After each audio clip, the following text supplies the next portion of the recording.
Chapitre 131. L'amour est le secret et le commandement de la gloire. Jésus, accompagné de Manahan, sort de la maison de la veuve en disant « Paix à toi et au tien. Après le sabbat, nous nous retrouverons. Adieu, petit Joseph. Demain, repose-toi et joue. Après, tu m'aideras encore. Pourquoi pleures-tu? J'ai peur que tu ne reviennes plus. Je dis toujours la vérité, mais te déplaît-il tant que je m'en aille? L'enfant acquiesce de la tête. Jésus le caresse et dit « Un jour est vite passé. Demain tu restes avec ta mère et tes frères, et moi je reste avec mes apôtres et je leur parle. Ces jours-ci, je t'ai parlé pour t'apprendre à travailler. Maintenant, je vais les trouver pour leur apprendre à prêcher et à être bons. Tu ne te divertirais pas avec moi, seul enfant parmi tant d'hommes. Oh, je me divertirai parce que je serai avec toi. J'ai compris, femme. Ton fils fait comme beaucoup, et ce sont les meilleurs. Il ne veut pas me quitter. Me fais-tu confiance de me le laisser jusqu'à après-demain? Ô Seigneur, mais je te les donnerai tous. Avec toi, ils sont en sécurité comme au ciel, et cet enfant qui était celui qui restait le plus avec son père a trop souffert. Il s'y est trouvé, lui, au moment. Tu vois, il ne fait que pleurer et languir. Ne pleure pas, mon fils. Demande au Seigneur si ce n'est pas vrai ce que je dis. Maître, moi, pour le consoler, je lui dis toujours que son père n'est pas perdu, mais seulement parti momentanément loin de nous. C'est la vérité, c'est exactement comme te dit ta mère, petit Joseph. Mais jusqu'à ce que je meure, je ne vais pas le retrouver, et je suis petit, et si je deviens vieux comme l'était Isaac, combien je dois attendre? Pauvre enfant, mais le temps passe vite.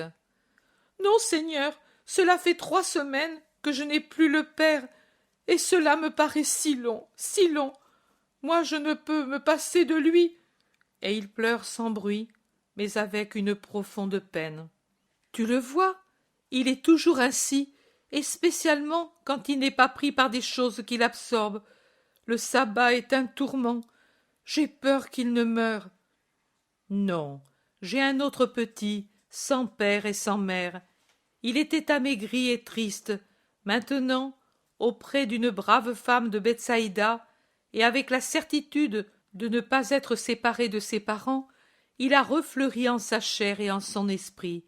Il en sera ainsi du tien, et, à cause de ce que je lui dirai, et parce que le temps est un grand médecin, et aussi parce que quand il te verra plus tranquille pour le pain quotidien, il sera plus tranquille, lui aussi. Adieu, femme, le soleil descend, et je dois partir. Viens, Joseph, salue ta mère, tes frères et la grand-mère, et puis rejoins-moi en courant. Et Jésus s'en va. Et maintenant, que vas-tu dire aux apôtres? Que j'ai un disciple ancien et un neuf. Il traverse Corosaïne qu'anime une foule de gens. Un groupe d'hommes arrête Jésus. « Tu t'en vas? Tu ne restes pas pour le sabbat? » « Non, je vais à Capharnaüm. Sans dire un mot de toute la semaine? Nous ne sommes pas dignes de ta parole. Ne vous ai-je pas donné pendant 6 jours la meilleure parole? Quand et à qui? À tous, de l'établi du menuisier. Pendant des jours, j'ai prêché qu'il faut aimer le prochain et l'aider de toute manière, spécialement quand il s'agit d'être faible comme sont les veuves et les orphelins. Adieu, vous de Corosaïne. Méditez pendant le sabbat la leçon que je vous ai donnée. Et Jésus se remet en route, laissant les citadins interdits. Mais l'enfant qui rejoint Jésus en courant réveille leur curiosité, et ils disent à Jésus que de nouveau ils arrêtent. « Tu emmènes le garçon de la veuve?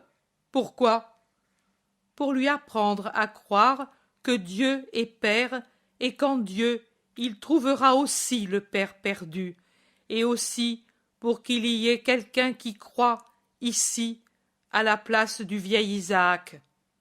Avec tes disciples, il y en a 3 de Korosaïn. Avec les miens, pas ici. Celui-là sera ici. Adieu. Et tenant l'enfant entre lui et Manahan, il se dirige rapidement à travers la campagne vers Capharnaüm, tout en parlant avec Manahan. Ils rejoignent Capharnaüm, où les apôtres sont déjà arrivés. Assis sur la terrasse, à l'ombre de la tonnelle, autour de Matthieu, ils racontent ce qu'ils ont fait à leur compagnon qui n'est pas encore guéri. Ils se retournent au léger bruit des sandales sur l'escalier et ils voient la tête blonde de Jésus qui émerge graduellement du muret de la terrasse. Ils courent vers lui qui sourit et restent pétrifiés en voyant que derrière Jésus il y a un pauvre enfant.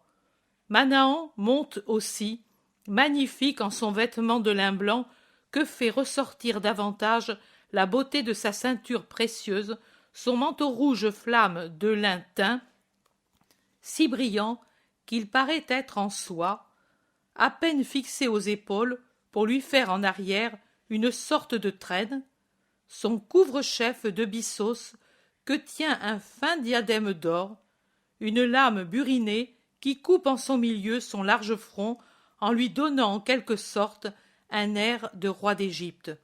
Sa présence arrête une avalanche de questions que les yeux pourtant expriment clairement. Mais, après les salutations réciproques, assis maintenant près de Jésus, les apôtres demandent « Et lui ?» en montrant l'enfant, C'est ma dernière conquête, un petit Joseph menuisier comme le grand Joseph qui me servit de père. Il m'est donc très cher, comme je lui suis très cher. N'est-ce pas, enfant? Viens ici, que je te fasse connaître mes amis dont tu as entendu parler. Celui-ci, c'est Simon-Pierre, l'homme le meilleur pour les enfants qui existent. Et celui-ci, c'est Jean, un grand enfant qui te parlera de Dieu même en jouant. Et cet autre, c'est Jacques, son frère sérieux et bon comme un frère aîné. Celui-là, c'est André, frère de Simon-Pierre. Tu t'entendras tout de suite bien avec lui, car il est doux comme un agneau. Et puis, voilà Simon le Zélote. Il aime tant les enfants sans père qu'il ferait, je crois, le tour de la terre pour les chercher, s'il n'était pas avec moi. Puis, voilà Judas de Simon, et avec lui Philippe de Bethsaïda et Nathanaël. Vois-tu comme ils te regardent? Ils ont des enfants, eux aussi, et ils aiment les enfants. Et ces 2, ce sont mes frères, Jacques et Jude. Ils aiment tout ce que j'aime, et donc ils t'aimeront. Maintenant, allons trouver Matthieu, qui a mal aux pieds, et pourtant n'a pas de rancœur pour les enfants qui, en jouant étourdiment, l'ont atteint avec un caillou pointu. N'est-ce pas, Matthieu? Oh non, maître. C'est le fils de la veuve? Oui, il est très brave, mais il est resté très triste. Oh, le pauvre enfant! Je ferai appeler Jaco, et tu joueras avec lui. Et Matthieu le caresse en l'attirant par la main près de lui. Jésus termine la présentation avec Thomas, qui, en homme pratique, la complète en offrant au petit une grappe de raisin qu'il détache de la tonnelle. Maintenant, vous êtes amis, conclut Jésus en s'asseyant de nouveau, pendant que l'enfant mange son raisin, en répondant à Matthieu qui le garde près de lui. Mais où as-tu été tout seul pendant toute la semaine? À Korosaïn, Simon de Jonas. Cela, je le sais, mais qu'y as-tu fait? Tu es allé chez Isaac? Isaac, l'adulte, est mort. Et alors? Matthieu ne te l'a pas dit? Non, il a dit seulement que tu étais à Korosaïn depuis le lendemain de notre départ. Matthieu est plus brave que toi, lui sait se taire, et toi tu ne sais pas freiner ta curiosité. Pas la mienne, celle de tout le monde. Eh bien, je suis allé à Korosaïn pour prêcher la charité en actes. La charité en actes? Que veux-tu dire? Demandent plusieurs. À Korosaïn, il y a une veuve avec 5 enfants et une vieille malade. L'homme est mort subitement près de son établi, laissant derrière lui la misère et des travaux inachevés. Korosaïn n'a pas su trouver un brin de pitié pour cette famille malheureuse. Je suis allé achever les travaux et il se produit un vacarme. C'est à qui demande, à qui proteste, à qui gourmande Matthieu de l'avoir permis, à qui admire, à qui critique, et d'ailleurs ceux qui critiquent ou protestent sont la majorité. Jésus laisse l'orage se calmer comme il s'est formé et dit pour toute réponse: et je vais y retourner après-demain, et je ferai ainsi jusqu'à ce que j'ai fini. Et je veux espérer que vous au moins comprendrez. Korosaïn est un noyau compact et qui est dépourvu de germes. Que vous soyez, vous, au moins, des noyaux qui ont un germe. Toi, enfant, donne-moi la noix que Simon t'a donnée, et écoute-moi, toi aussi. Vous voyez cette noix? Et je la prends parce que je n'ai pas d'autre noyau sous la main, mais pour comprendre la parabole, pensez au noyau des pignons ou des palmiers, aux plus durs, à ceux des olives par exemple. Ce sont des étuis fermés, sans fente, très durs, d'un bois compact. Ils semblent des écrins magiques que seule la violence peut ouvrir, et pourtant, s'il arrive qu'on en mette un en terre, même simplement à terre, et qu'un passant l'enfonce en passant dessus, juste assez pour qu'il s'enfonce dans le sol, qu'arrive-t-il? Que le coffre s'ouvre et produit des racines et des feuilles. Comment y arrive-t-il par lui-même? Nous devons frapper fort avec le marteau pour y réussir, et au contraire, le noyau s'ouvre tout seul. Cette semence est donc magique? Non, elle a, à l'intérieur, une pulpe. Oh, une chose faible comparée à la dure coque. Et pourtant, elle nourrit une chose encore plus petite, le germe, et c'est lui qui fait levier, qui force, ouvre et donne une plante avec des racines et des feuilles. Essayez de mettre en terre des noyaux, et puis attendez. Vous verrez que certains lèvent, d'autres pas. Sortez ceux qui n'ont pas poussé, ouvrez-les avec le marteau, et vous verrez que ce sont des semences vides. Ce n'est donc pas l'humidité du sol ou la chaleur qui font ouvrir le noyau, mais c'est la pulpe, et plutôt l'âme de la pulpe, le germe, qui, en se gonflant, fait office de levier et ouvre. C'est la parabole, mais appliquons-la à nous. Qu'ai-je fait qu'il ne fallait pas faire? Nous nous sommes donc encore si peu compris pour ne pas comprendre que l'hypocrisie est un péché et que la parole n'est que du vent si l'action ne vient pas lui donner sa force. Que vous ai-je toujours dit, moi? Aimez-vous les uns les autres. L'amour est le commandement et le secret de la gloire. Et moi qui prêche, devrais-je être sans charité? Vous donnez l'exemple d'un maître menteur? Non, jamais, jamais. Ô mes amis, notre corps est le dur noyau. Dans ce dur noyau est renfermée la pulpe, l'âme. En elle se trouve le germe que j'y ai déposé. Il est fait d'éléments multiples, mais le principal, c'est la charité. C'est elle qui fait office de levier pour ouvrir le noyau et libérer l'esprit des contraintes de la matière en l'unissant à Dieu qui est charité. On ne fait pas seulement la charité avec des paroles ou de l'argent, on fait la charité avec la seule charité, et que cela ne vous paraisse pas un jeu de mots. Moi, je n'avais pas d'argent, et les paroles ne suffisaient pas pour ce cas. Ici, il y avait 7 personnes au bord de la faim et de l'angoisse. Le désespoir avançait ses griffes noires pour saisir et noyer. Le monde s'éloignait, dur et égoïste, devant ce malheur. Le monde ne semblait pas avoir compris les paroles du Maître. Le Maître a évangélisé par le moyen des œuvres. J'avais la capacité et la liberté de le faire, et j'avais le devoir d'aimer pour tout le monde ces petits que le monde laisse sans amour. C'est tout cela que j'ai fait. Pouvez-vous encore me critiquer? Ou bien est-ce moi, en présence d'un disciple qui ne s'est pas scandalisé d'amener sa personne au milieu de la sciure et des copeaux pour ne pas abandonner le Maître, et qui, j'en suis convaincu, me sera devenu plus attaché en me voyant penché sur le bois qu'il ne l'aurait été en me voyant sur un trône et en présence d'un enfant qui m'a connu pour ce que je suis, malgré son ignorance, le malheur qui l'accable et son absolue virginité de connaissance du Messie tel qu'il est en réalité. Ou bien est-ce moi qui dois vous critiquer? Vous ne parlez pas.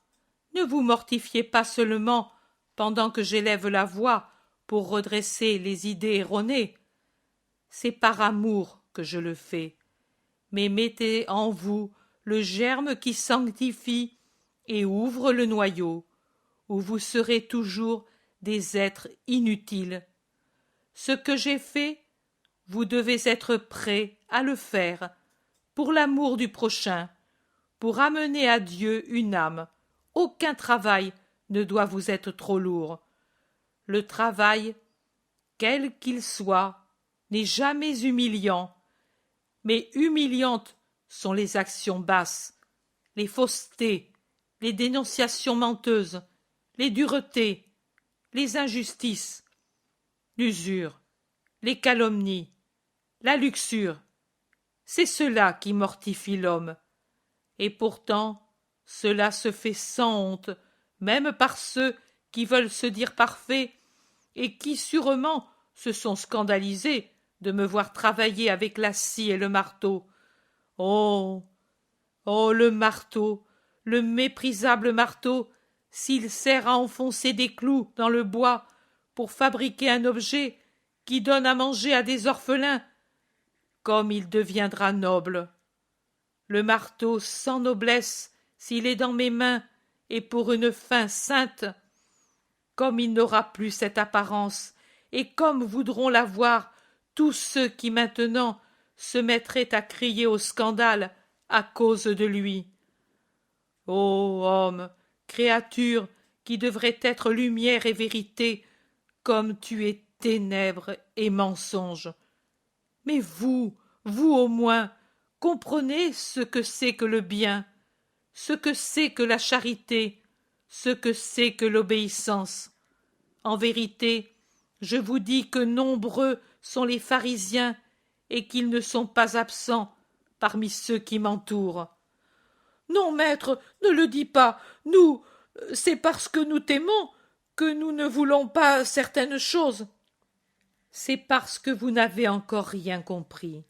Je vous ai parlé de la foi et de l'espérance, et je croyais qu'il n'y avait pas besoin d'une nouvelle parole pour vous parler de la charité, parce que je l'exhale tellement que vous devriez en être saturé. Mais je vois que vous ne la connaissez que de nom, sans en connaître la nature et la forme, de la même façon que vous connaissez la lune. Vous rappelez-vous le jour où je vous ai dit que l'espérance est comme le bras transversal du doux joug qui soutient la foi et la charité, et qu'elle est le gibet de l'humanité et le trône du salut? Oui, vous n'avez pas compris le sens de mes paroles. Et pourquoi ne m'en avez-vous pas demandé l'explication? Moi, je vous la donne. C'est un joug, car elle oblige l'homme à rabaisser son sot orgueil sous le poids des vérités éternelles, et c'est le gibet de cet orgueil. L'homme qui espère en Dieu, son Seigneur, humilie nécessairement son orgueil qui voudrait se proclamer Dieu, et il reconnaît que lui n'est rien, et que Dieu est tout, que lui ne peut rien, et que Dieu peut tout, que lui, homme et poussière, qui passe, et que Dieu est une éternité qui élève la poussière à un degré supérieur en lui donnant une récompense d'éternité. L'homme se cloue à sa croix sainte pour rejoindre la vie, et s'il s'y trouve cloué par les flammes de la foi, de la charité, mais il est élevé vers le ciel par l'espérance qui est entre elles deux. Mais retenez cet enseignement. Si la charité fait défaut, le trône est sans lumière et le corps décloué d'un côté s'incline vers la fange parce qu'il ne voit plus le ciel. Il annule ainsi les effets salutaires de l'espérance et finit par rendre stérile la foi elle-même parce que, détaché de deux des trois vertus théologales, on tombe en langueur et dans un froid mortel. Ne repoussez pas Dieu, même dans les choses les plus petites, et c'est repousser Dieu que de refuser une aide au prochain à cause d'un orgueil païen. Orgueil païen. Orgueil païen. Ma doctrine est un joug qui fait plier l'humanité coupable, et c'est un maillet qui brise la rude écorce pour en libérer l'esprit. C'est un joug et un maillet, oui, mais pourtant qui l'accepte ne sent pas la lassitude que donnent les autres doctrines humaines et toutes les autres choses humaines. Mais pourtant, celui qui s'en fait frapper ne ressent pas la douleur d'être brisé dans son moi humain, mais il éprouve un sentiment de libération. Pourquoi cherchez-vous à en être délivré pour la remplacer par tout ce qui est plomb et douleur? Vous tous avez vos douleurs et vos fatigues. Toute l'humanité a des douleurs et des fatigues supérieures parfois aux forces humaines. Depuis l'enfant, comme celui-ci, qui déjà porte sur ses petites épaules un grand fardeau, qui le fait se courber et enlève le sourire enfantin à ses lèvres et l'insouciance à son esprit, qui, toujours humainement parlant, ne sera plus jamais enfantin. Jusqu'au vieillard qui penche vers la tombe avec toutes les déceptions et les fatigues et le poids et les blessures de sa longue vie. Mais dans ma doctrine et dans ma foi se trouve le soulagement de ces poids écrasants. C'est pour cela qu'on l'appelle la bonne nouvelle, et qui l'accepte et lui obéit sera bienheureux dès la terre, parce qu'il aura Dieu pour le soulager et les vertus pour lui rendre facile et lumineux le chemin, comme s'il avait des sœurs affectueuses qui, en le tenant par la main, avec des lampes allumées, éclairent sa route et sa vie, et lui chantent les éternelles promesses de Dieu, jusqu'au moment où, laissant tomber en paix sur la terre le corps fatigué, il se réveille au paradis. Pourquoi voulez-vous, ô homme, être fatigué, désolé, lassé, dégoûté, désespéré, quand vous pouvez être soulagé et réconforté? Pourquoi vous aussi, mes apôtres, voulez-vous ressentir la lassitude de la mission, sa difficulté, sa sévérité, alors qu'en ayant la confiance d'un enfant, vous pouvez n'avoir qu'un joyeux empressement, une lumineuse facilité pour l'accomplir et comprendre et sentir qu'elle n'est sévère que pour les impénitents, qui ne connaissent pas Dieu, mais pour ceux qui lui sont fidèles, comme une mère qui soutient sur le chemin, indiquant aux pieds incertains de son petit les cailloux et les ronces, les nids de serpents et les fossés, pour qu'ils les connaissent et n'y périssent pas? En ce moment, vous êtes désolé. Votre désolation a eu un commencement bien misérable. Vous êtes désolé d'abord de mon humilité comme d'un crime contre moi-même. Ensuite, vous êtes désolé, parce que vous avez compris que vous m'avez peiné, et qu'ainsi vous êtes encore loin de la perfection. Mais pour peu d'entre vous, cette désolation est dépourvue d'orgueil, de l'orgueil blessé par la constatation de n'être encore rien, alors que par orgueil vous voudriez être parfait. Ayez seulement l'humilité consentie d'accepter le reproche et de reconnaître que vous vous êtes trompé en promettant en votre cœur de vouloir la perfection pour un but qui dépasse l'humain. Et puis, venez à moi. Je vous corrige, mais je vous comprends et compatis. Venez à moi, vous, apôtres, et venez à moi, vous tous, hommes qui souffrez par des douleurs matérielles, par douleurs morales, par des douleurs spirituelles, ces dernières qui vous sont données par la douleur de ne pas savoir vous sanctifier comme vous le voudriez, pour l'amour de Dieu, et avec empressement, et sans revenir au mal. Le chemin de la sanctification est long et mystérieux, et parfois il s'accomplit à l'insu du voyageur qui s'avance dans les ténèbres avec le goût du poison dans la bouche et qui croit qu'il n'avance pas et ne boit pas le liquide céleste et qui ne sait pas non plus que cette cécité spirituelle est un élément de perfection. Bienheureux ceux, 3 fois bienheureux, ceux qui continuent d'avancer sans jouir de la lumière et des douceurs et qui ne cèdent pas parce qu'ils ne voient et ne sentent rien et qui ne s'arrêtent pas en disant « Je n'avance pas tant que Dieu ne me donne pas des délices. » Je vous le dis, le chemin le plus obscur deviendra très lumineux tout d'un coup en débouchant sur des paysages célestes. Le poison, après avoir enlevé tout goût pour les choses humaines, se changera en douceur de paradis pour ces courageux qui diront étonnés « Comment cela ? Pourquoi pour moi une telle douceur et une telle joie ?» C'est parce qu'ils auront persévéré, et Dieu les fera exulter dès cette terre de ce qu'il y a au ciel. Mais en attendant, pour résister, venez à moi, vous qui êtes fatigués et lassés, vous, apôtres, et avec vous tous les hommes qui cherchent Dieu, qui pleurent à cause de la douleur qu'ils rencontrent sur la terre, qui s'épuisent dans la solitude, et je vous restaurerai. Prenez sur vous mon joug. Ce n'est pas un fardeau, c'est un soutien. Embrassez ma doctrine, comme si c'était une épouse aimée. Imitez votre maître qui ne se borne pas à la bénir, mais fait ce qu'elle enseigne. Apprenez de moi, qui suis doux et humble de cœur. Vous trouverez le repos de vos âmes, parce que la douceur et l'humilité procurent le royaume sur la terre et dans les cieux. Je vous l'ai déjà dit, que les vrais triomphateurs parmi les hommes sont ceux qui le conquièrent par l'amour, et l'amour est toujours doux et humble.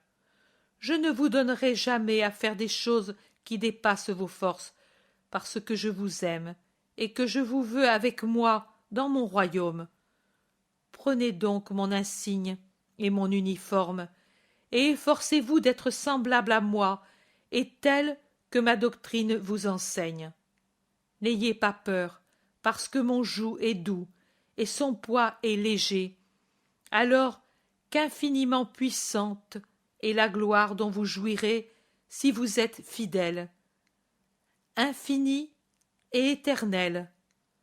Je vous quitte pour un moment. Je vais avec l'enfant près du lac. Il trouvera des amis. Ensuite, nous romprons le pain ensemble. Viens, Joseph, je te ferai connaître les petits qui m'aiment, petits qui m'aiment, petits qui m'aiment.